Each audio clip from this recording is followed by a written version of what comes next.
รายการข่าวนครหลวงเวียงจันทน์รายการข่าวนครหลวงเวียงจันทน์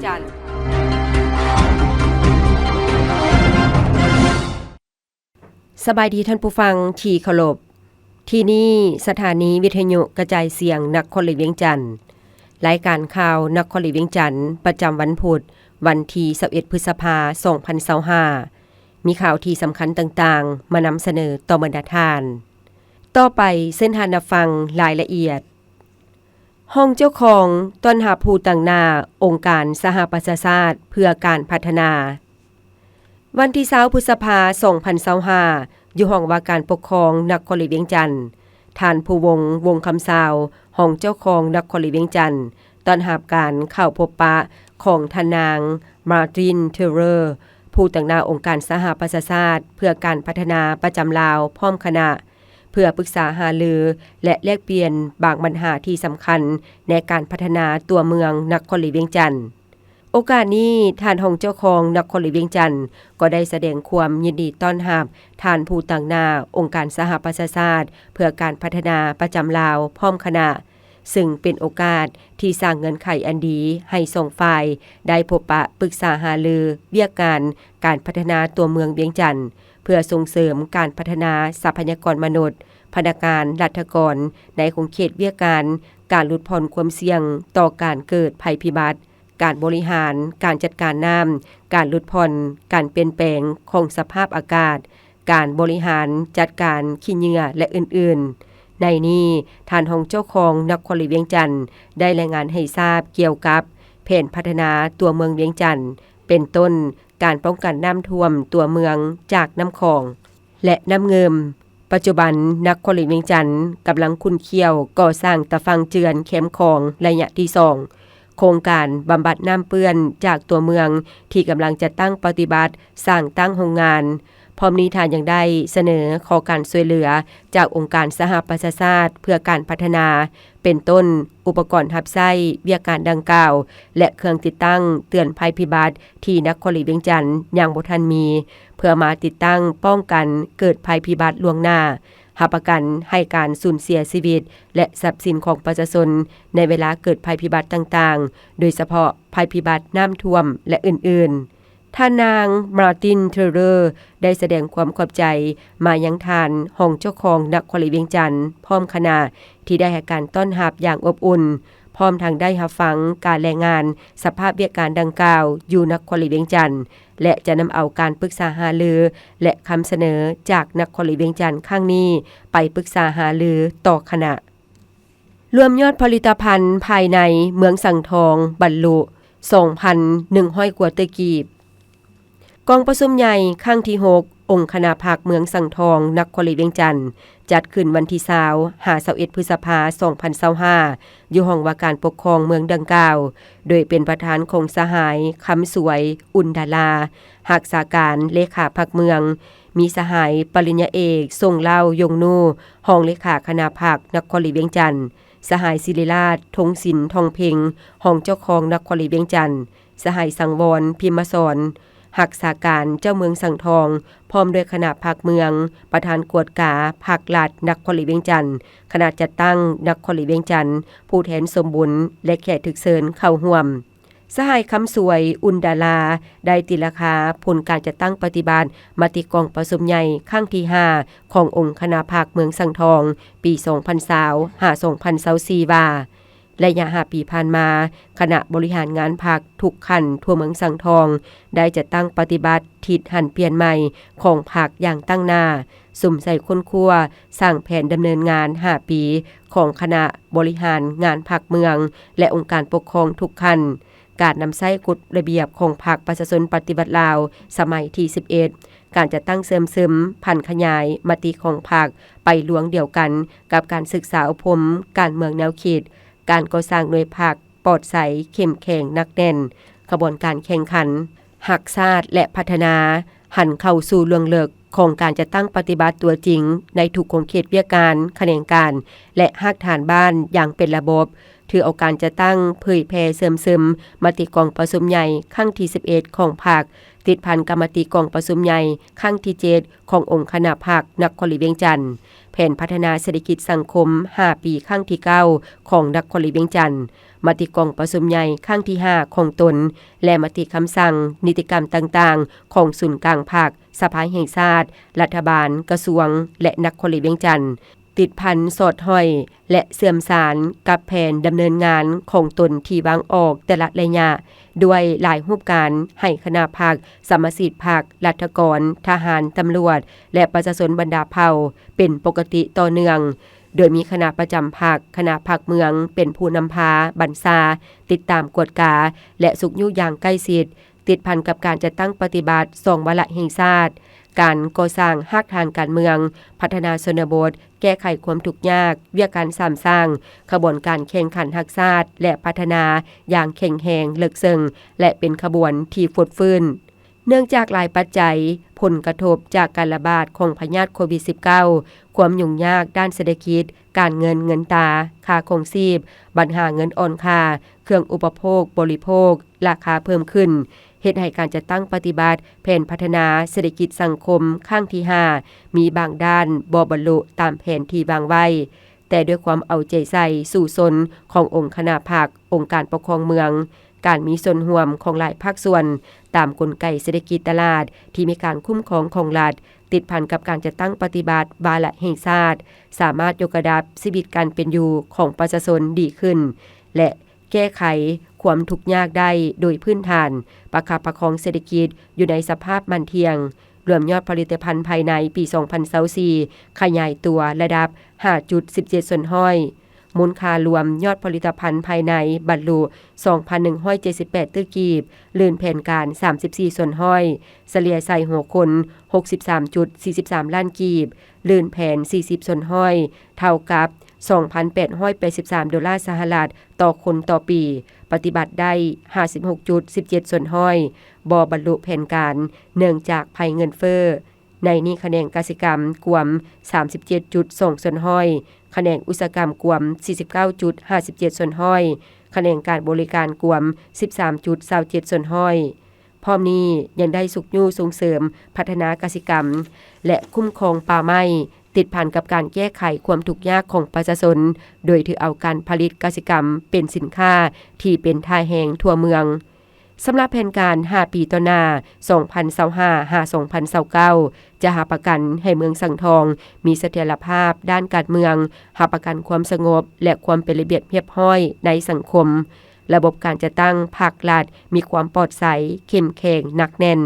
สังคมสามัคคีปองดองประชาธิปไตยยุติธรรมและศิวิไลซ์สร้างเมืองสังทองให้เป็นเมืองน่าอยู่ยืนยงสามารถรับมือกับภัยธรรมชาติและภัยคุกคามจากภายนอกการพัฒนามีความสมส่วนกลมเกลียวระหว่างโครงประกอบเศรษฐกิจด้านกสิกรรมติดพันกับอุตสาหกรรมปรุงแต่งหัตถกรรมการบริการและการท่องเที่ยวด้วยการสร้าง3เขตพัฒนาให้เป็นจริงโดยถือเอาการพัฒนากสิกรรมเป็นเสาค้ำปกปักรักษาสิ่งแวดล้อมป่าสงวนแห่งชาติภูพนังป่าป้องกันและป่าผลิตขยายพื้นที่สีเขียวให้ได้75ส่วนห้อยขึ้นไปติดพันกับการปฏิบัตินโยบายปลูกต้นไม้ให้ได้2ต้นต่อคนต่อปีปีผ่านมานครหลวงเวียงจันทน์แก้ไขหนี้สินโครงการลงทุนของรัฐ900กว่าตื้อกีบนครหลวงเวียงจันทน์ถือเอาการแก้ไขปัญหาหนี้สินเป็นปัญหาสำคัญโดยเฉพาะการแก้ไขหนี้สินโครงการลงทุนรัฐและหนี้บริการไฟฟ้าน้ำประปาโดยสุมใส่ค้นคว้าแหล่งงบประมาณเพื่อมาแก้ไขปัญหาหนี้สินเหล่านี้ด้วยหลายรูปแบบบทสรุปการจะตั้งปฏิบัติแผนงบประมาณแห่งรัฐประจำปี2024และแผนการประจำปี2025ของแขนงการเงินนครหลวงเวียงจันทน์ระบุให้ทราบว่าปี2024นครหลวงเวียงจันทน์สามารถแก้ไขปัญหาหนี้สินโครงการลงทุนของรัฐได้749ตื้อกว่ากีบในนี้ได้รับงบประมาณการลงทุนของรัฐประจำปี30ตื้อกว่ากีบได้จัดสรรการเข้าให้การชำระหนี้15กว่าตื้อกีบกว่า50ส่วนห้อยของแผนด้านงบประมาณปกติประจำปีและได้รับอนุมัติ การอวยหนี้3แจ699กว่าตื้อกีบนอกจากนี้ยังได้นำใช้งบประมาณเงินเกินแผนประจำปี 2023 สำหรับหนี้สินโครงการลงทุนของรัฐ 35.23 ตื้อกีบปัจจุบันมีหนี้สินโครงการลงทุนของรัฐที่ยังค้างสำหรับ 1,600 กว่าตื้อกีบในนี้หนี้สินเก่าแต่ปี 2015 คืนหลัง 315.53 ตื้อกว่ากีบซึ่งมีหนี้การก่อสร้างซ่อมแปลงพื้นฐานโครงล่างถนนหนทางตะฟังเจือนและสุลประทาน 263.28 ตื้อกีบกวม 83.44 ส่วนห้อยหนี้การก่อสร้างซ่อมแปลงสำนักงานห้องการและอื่นๆ 52.25 ตื้อกีบกวม 16.56 ส่วนห้อยหนี้สินปี 2016 ถึงปัจจุบันมี 1,300 กว่าตื้อกีบพร้อมนี้ยังมีหนี้สินบริการไฟฟ้าน้ำประปานับแต่ปี 2020 ถึงปัจจุบัน 302.9 ตื้อกว่ากีบโดยได้จัดสรรสำระตามงบประมาณปกติ 46.19 ตื้อกีบและจัดสรรเงินเกินแผน 52.21 ตื้อกว่ากีบมาฮอดปัจจุบันหนี้บริการมี 204.5 ตื้อกีบในนี้หนี้ค่าไฟฟ้าสำนักงานห้องการ22.96 ตื้อกีบเท่ากับ 11.22 ส่วนห้อยของหนี้ทั้งหมดในนี้มีหนี้หลายแม่นกองบัญชาการทหารนครหลวงเวียงจันทน์กวม 45.55 ส่วนห้อยด้านความมิตรภาพลาวไทย1กวม 7.45 ส่วนห้อยห้องการคุ้มครองและบริหารตัวเมืองเวียงจันทน์ 7.53 ส่วนห้อยห้องว่าการปกครองนครหลวงเวียงจันทน์ 4.48 ส่วนห้อยของหนี้ไฟฟ้าสำนักงานและหนี้สำนักงานอื่นๆ 34.99 ส่วนห้อยหนี้ไฟยังทาง 22.67 ตื้อกีบเท่ากับ 11.8 ส่วนห้อยของหนี้ทั้งหมดในนี้หนี้หลายแม่นไฟยังทางเมืองไซธานีกวม 31.1 ส่วนห้อยเมืองไสเศรษฐา 20.9 ส่วนห้อยเมืองศรีสัตนาค 13 ส่วนห้อยเมืองศรีโคตบอง 12.4 ส่วนห้อยและอื่นๆ 22.96 ส่วนห้อยหนี้ค่าไฟฟ้าชลประทาน 155.37 ตื้อกีบเท่ากับ 75.95 ส่วนห้อยของหนี้ทั้งหมดค่าน้ำประปา 1.5 ตื้อกีบเท่ากับ 0.73 ส่วนห้อยของหนี้ทั้งหมดสาวหนุ่มสะใภ้แห่งชาติคัดเลือกคณะบริหารงานสุดใหม่กองประชุมใหญ่ครั้งที่ 5 สมาชิกสาวหนุ่มสะใภ้แห่งชาติจัดขึ้นวันที่20พฤษภาคม 2025อยู่สะใภ้แห่งชาติโดยเป็นประธานของทานพรแก้วต้นวรจิตเลขาคณะบริหารงานสาวหนุ่มสะใภ้แห่งชาติมีทานทันตากองภาลีรองประธานกรรมาธิการการเงินและการกวดสอบผู้สินำองค์การจัดตั้งมหาชนสะใภ้แห่งชาติทานทองลีศรีสุฤทธิ์รองเลขาคณะบริหารงานศูนย์กลางสาวหนุ่มประชาชนปฏิบัติลาวพร้อมด้วยสมาชิกสาวหนุ่มและแขกถึกเชิญเข้าร่วมท่านไก่มณินทร์เทพบุรีรองเลขาคณะบริหารงานสาวหนุ่มสะใภ้แห่งชาติกล่าวว่าคณะบริหารงานสาวหนุ่มสะใภ้แห่งชาติประกอบมี17ท่านสมาชิก242ท่านมีฮักฐานสาวหนุ่ม17หน่วยขึ้นกับ5ปีที่ผ่านมาคณะบริหารงานสาวหนุ่มได้เอาใจใส่ศึกษาพรมการเมืองแนวคิดให้สมาชิกด้วยหลายรูปแบบยกระดับวิชาเฉพาะทางระยะสั้นระยะยาวอยู่ภายในและต่างประเทศผ่านการเคลื่อนไหวสุ่มเหื่อยแหงสติปัญญาเข้าในขบวนการต่างๆเฮ็ดเวียกการของสาวหนุ่มสะใภ้แห่งชาติมีการพัฒนาดีขึ้นเป็นก้าวๆสมาชิกสาวหนุ่มหลายท่านได้รับการพัฒนาและมีผลงานดีเด่นได้รับการย่องยอประเภทต่างๆจากขั้นถึงเซ็นเหรียญสาวหนุ่มตะลุมบอนใบย่องยอสมาชิกทุกท่านได้จ่ายเงินสติคุ้มครองและนำใช้อย่างเป็นระบบถูกต้องตามกฎระเบียบนำพาจะตั้งปฏิบัติข้อแข่งขัน4บกติดพันกับข้อแข่งขันทักษะและพัฒนาสร้างหน่วยภาคปลอดใสเข้มแข็งหนักแน่นสามารถประเมินหน่วยสาวหนุ่มฮักฐานและรับรองเป็นคณะบริหารงานสาวหนุ่มสะใภ้แห่งชาติ4บก3ปีซ้อน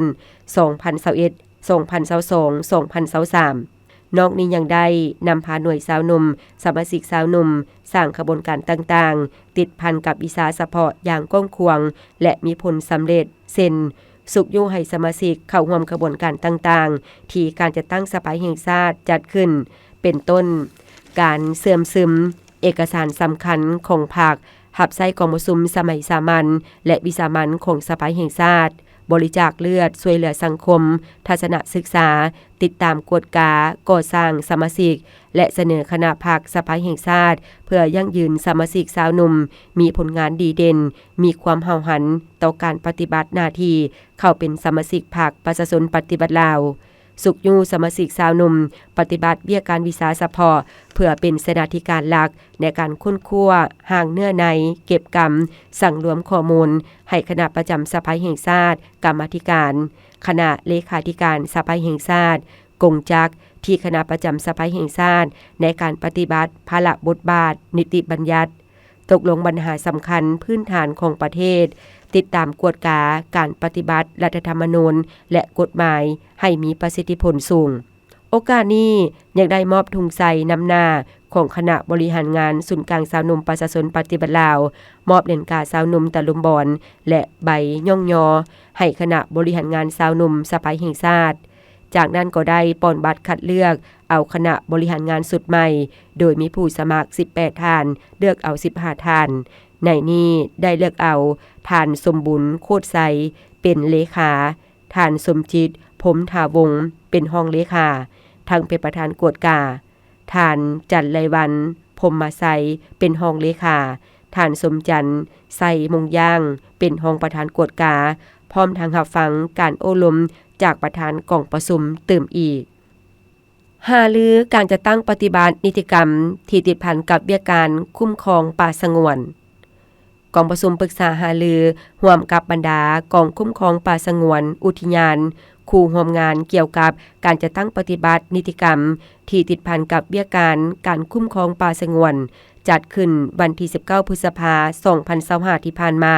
อยู่นครหลวงเวียงจันทน์โดยมีท่านสมหวังพิมพ์วงศ์หัวหน้ากรมป่าไม้กระทรวงเกษตรกรรมและป่าไม้และท่านผู้ตั้งหน้าสหภาพเอโรปประจำลาวและแขกถึกเชิญเข้าร่วมท่านสมหวังพิมพ์วงศ์กล่าวว่ากองประชุมครั้งนี้มีความหมายสำคัญเนื่องจากจะได้ปรึกษาหารือสร้างความรับรู้และเพิ่มทวีความเข้าใจเกี่ยวกับการจัดตั้งปฏิบัติ2คำสั่งสำคัญคือคำสั่งของนายกรัฐมนตรีเลขที่11และคำสั่งเลขที่06ของคณะการป่าไม้และบ่อแฮเป็นเวทีแลกเปลี่ยนบทเรียนระหว่างองค์การคุ้มครองป่าสงวนขั้นศูนย์กลางกองคุ้มครอง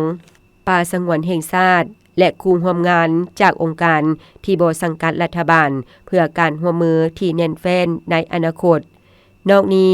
ยังจะเสนอผลสำเร็จของโครงการ ECILL และปิดโครงการเป็นทางการสาธารณรัฐประชาธิปไตยประชาชนลาวมีความอุดมหั่งมีด้านทรัพยากรป่าไม้แต่ระยะผ่านมาป่าไม้ได้ถูกนำใช้ขุดค้นหลายสะสายเฮ็ดให้ป่าไม้ประเทศเฮาถูกทำลายอย่างหนักหน่วงสาเหตุย้อนขาดสติและขาดวิทยาศาสตร์ในการขุดค้นนำใช้ทรัพยากรธรรมชาติต้นต่อแม่นขาดการหมุนไส้ผลการค้นคว้าวิทยาศาสตร์เฮ็ดให้ทรัพยากรป่าไม้และเนื้อที่ป่าไม้ลดลงอย่างต่อเนื่องสาธารณรัฐประชาธิปไตยประชาชนลาวได้สูญเสียทรัพยากรป่าไม้เป็นจำนวนหลวงหลายในปี 1940 เนื้อที่ปกคลุมป่าไม้ทั่วประเทศกว่าประมาณ 70 ส่วนห้อยของเนื้อที่ทั้งหมดต่อมาเนื้อที่ปกคลุมป่าไม้ทั่วประเทศลดลงจาก 60 ส่วนห้อยในปี 1970 ยังเหลือประมาณ 49 ส่วนห้อยในปี 1982 ปี 2002 เนื้อที่ปกคลุมป่าไม้ทั่วประเทศยังสืบต่อลดลง 41.5 ส่วนห้อยของเนื้อที่ทั้งหมดต่อปัญหาดังกล่าวภาครัฐยามใดก็มีความเป็นห่วงเป็นใยต่อเบี้ยการคุ้มครองและนำใช้ทรัพยากรป่าไม้ให้มีความยืนยงโดยมีนโยบายรักษาเนื้อที่ดินป่าไม้กว่า70ส่วนห้อยของเนื้อที่ทั่วประเทศมติของคณะบริหารงานศูนย์กลางภาคฉบับเลขที่026/คบสพลงวันที่8สิงหาคม2017มติกองประชุมสภาแห่งชาติฉบับเลขที่098/สพสลงวันที่28มิถุนายน2018วิสัยทัศน์ฮอดปี2030และยุทธศาสตร์การพัฒนาเศรษฐกิจสังคมระยะ10ปี2016-2025ภาครัฐได้กำหนดนโยบายโดยยึดมั่น ให้คนกับป่าอยู่ร่วมกันอย่างสันติการอนุรักษ์และปกปักรักษาไปเคียงคู่กับการพัฒนาชีวิตการเป็นอยู่ของประชาชนเผยแพร่สื่อเกี่ยวกับวัคซีนกันพยาธิเพื่อสุขอยู่ความรู้แก่ประชาชนกลุ่มที่เข้าถึงยากเพื่อการส่งเสริมเบี้ยการวัคซีนกันพยาธิรอบปกติ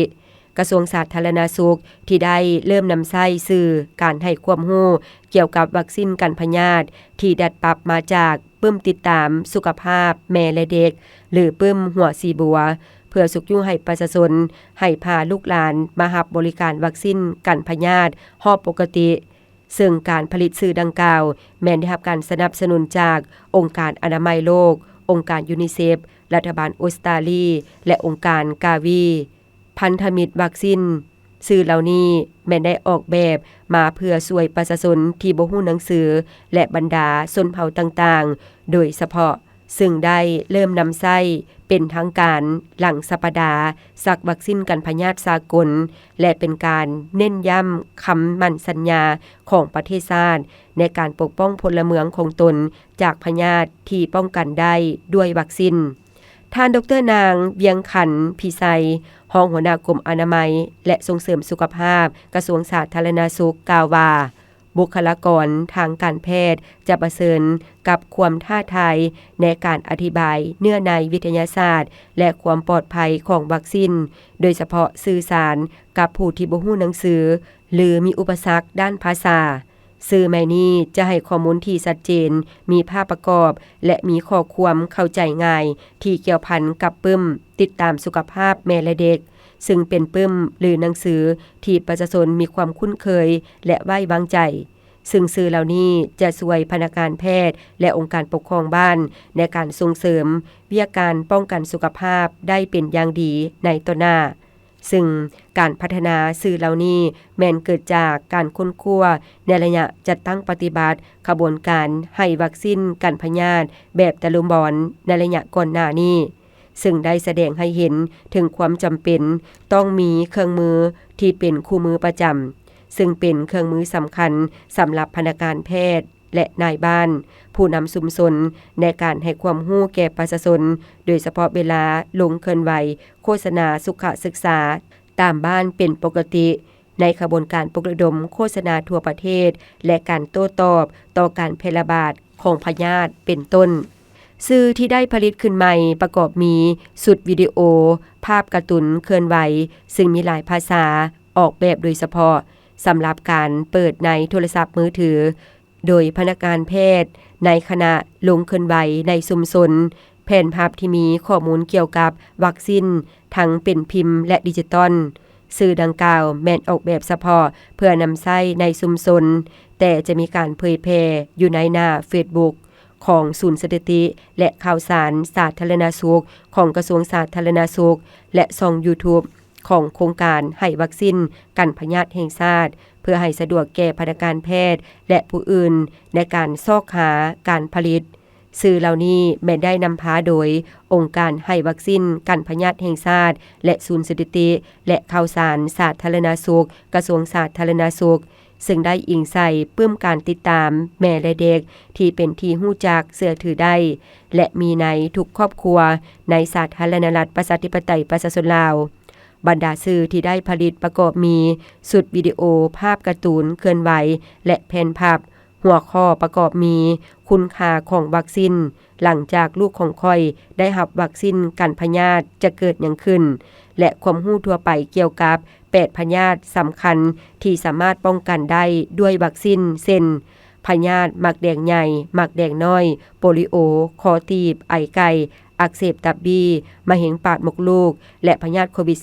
-19 สื่อดังกล่าวไม่มีทั้งภาษาลาวกิมมุโมงอาคาและภาษาอังกฤษเพื่อหาประกันให้สามารถเข้าถึงประชาชนอย่างกว้างขวาง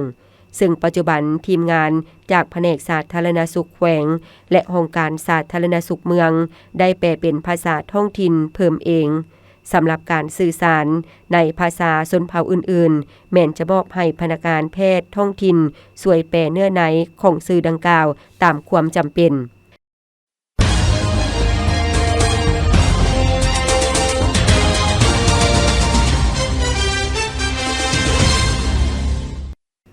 ต่อไปเชิญท่านรับฟังข่าวต่างประเทศฝรั่งประกาศลงทุนใหม่20ตื้อยูโรในกล่องประชุมสุดยอดด้านการลงทุนท่านมานูเอลมาคงประธานาธิบดีฝรั่งประกาศในวันที่19พฤษภาคมที่ผ่านมาว่าได้มีการยืนยันการลงทุนใหม่ประมาณ20ตื้อยูโรในระหว่างกองประชุมสุดยอดด้านการลงทุนครั้งที่8ที่จัดขึ้นในพระราชวังเวร์ซายน์ประเทศฝรั่งท่านมาคงกล่าวว่าการลงทุนดังกล่าวกวมเอาหลายแขนงการรวมทั้งปัญญาประดิษฐ์การป้องกันชาติพลังงานใหม่และโทรคมนาคมท่านมาคง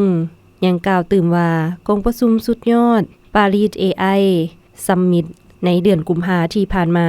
มีประมาณ20ตื้อยูโรที่เฮ็ดสัญญาว่าจะลงทุนด้าน AI นอกจากนี้ผู้นำฝรั่งยังเน้นหนักว่าในระยะ8ปีผ่านมารัฐบาลได้ดำเนินบรรดานโยบายลดผ่อนทุนหอนและค่าแรงงานเพื่อดึงดูดการลงทุนจากต่างประเทศในขณะเดียวกันบทรายงานล่าสุดเกี่ยวกับการลงทุนสากล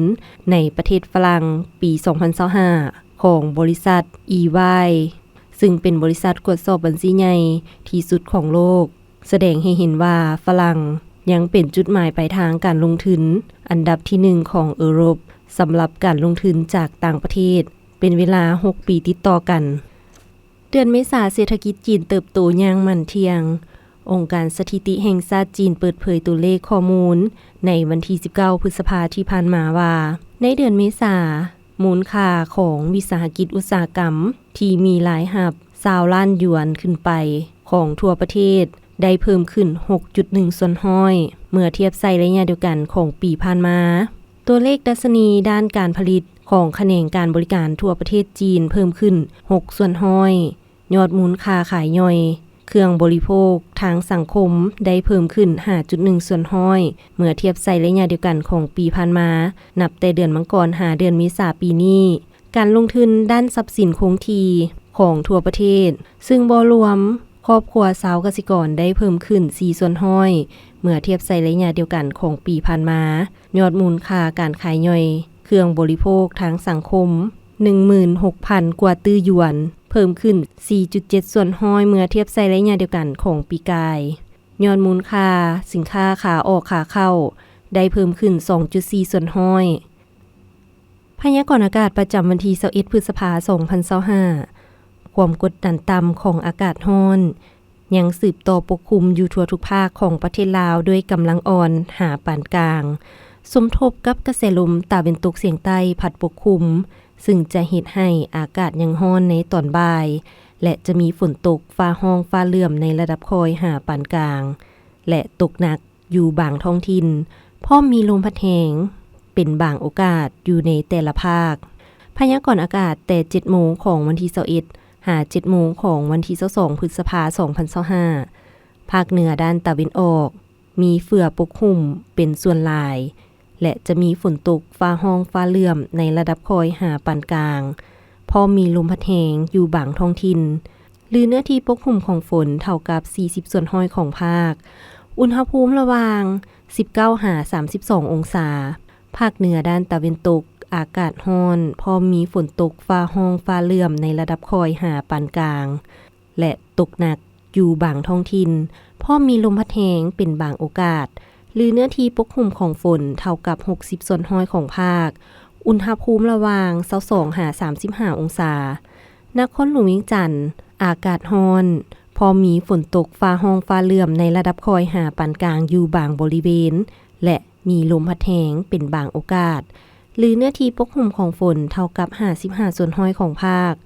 อุณหภูมิระหว่าง25หา35องศาภาคกลางอากาศร้อนและจะมีฝนตกฟ้าห้องฟ้าเหลื่อมในระดับคอยหาปานกลางและตกหนักพอมีลมพัดแรงอยู่บางท้องถิ่นหรือเนื้อที่ปกคลุมของฝนเท่ากับ60ส่วนห้อยของภาคอุณหภูมิระหว่าง24หา36องศาภาคใต้อากาศร้อนหาร้อนเอาพอมีฝนตกฟ้าห้องฟ้าเหลื่อมในระดับคอยหาปานกลางและมีลมพัดแรงเป็นบางโอกาสอยู่บางท้องถิ่น